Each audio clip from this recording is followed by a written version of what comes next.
নেশাব পরিমাণ সম্পদ বলতে 52.5 রূপা, 52.5 রূপার সমপরিমাণ অর্থ, সমপরিমাণ সম্পদ যার কাছে আছে, তারপর যাকাত ওয়াজিব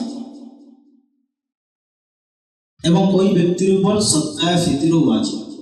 যাকাত এবং সদকায়ে ফিতরের মধ্যে একটা পার্থক্য বলছিলাম। যাকাত ওয়াজিব হওয়ার জন্য শর্ত হলো ওই সম্পদের উপর 1 বছর অতিবাহিত হওয়া। সদকায়ে ফিতর ওয়াজিব হওয়ার জন্য এই ধরনের কোনো শর্ত নাই। আপনি যদি ঈদের আগের দিন এই পরিমাণ সম্পদের মালিক হয়ে যান, আপনার উপর সদকায়ে ফিতর ওয়াজিব হয়ে যায়।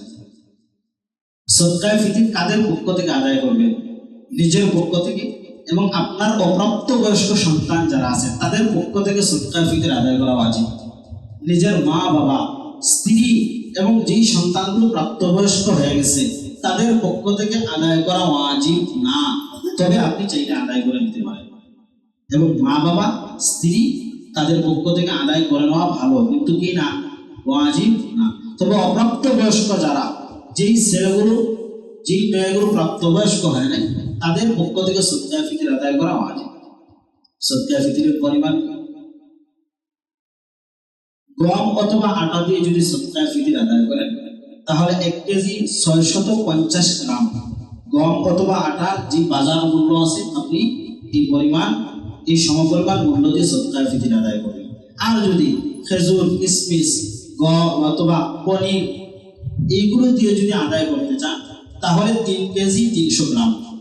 ভালো করে বুঝবেন, গম আটা দিয়ে পরিশোধ করলে 1 কেজি 650 গ্রাম এর যে মূল্যটা আছে এই মূল্যটা পরিশোধ করবেন।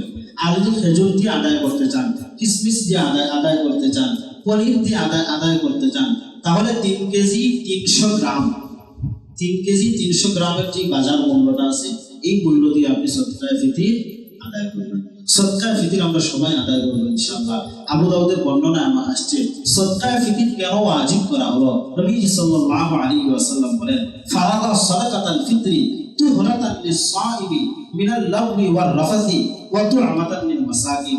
সদকায়ে ফিতর ওয়াজিব করা হয়েছে 2টা কারণে। বলেন তো কয়টা কারণে? 2টা কারণে। 1 নাম্বার, রোজা অবস্থায় আমরা চেষ্টা করি অনর্থক কাজ যাতে আমাদের থেকে না হয়, অনর্থক কথা যেন আমরা না বলি। তারপরও নফসের ধোকায় পড়ে অনেক সময় অনর্থক কথা হয়ে যায়, অনর্থক কাজ আমাদের থেকে হয়ে যায়। এই অনর্থক কথা এবং অনর্থক কাজ থেকে আমাদের রোজাটা যেন পবিত্র হয়ে যায়, একেবারে পরিশুদ্ধ হয়ে যেন আল্লাহর কাছে পৌঁছায়, এই জন্য নবীজি বলেন সদকায়ে ফিতরকে ওয়াজিব করা হবে। মানে সদকায়ে ফিতর আদায় করলে রোজাটা এই অনর্থক কাজ এবং কথা থেকে একেবারে কি হয়ে যায়, পবিত্র হয়ে যায়। 2 নাম্বার, ওয়া তু'মাতান লিল মাসাকিন।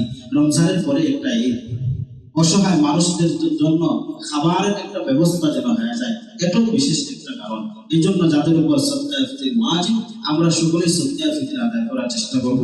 যাদের উপর ওয়াজিব না তাদের কি অনর্থক কথা কাজ হয় না? হয়তো ওয়াজিব না কিন্তু চাইলে, যাদের উপর ওয়াজিব না তারাও কি করতে পারেন, সদকায়ে ফিতর আদায় করে নিতে পারেন। সকলেই আমরা আদায় করে নেব ইনশাআল্লাহ।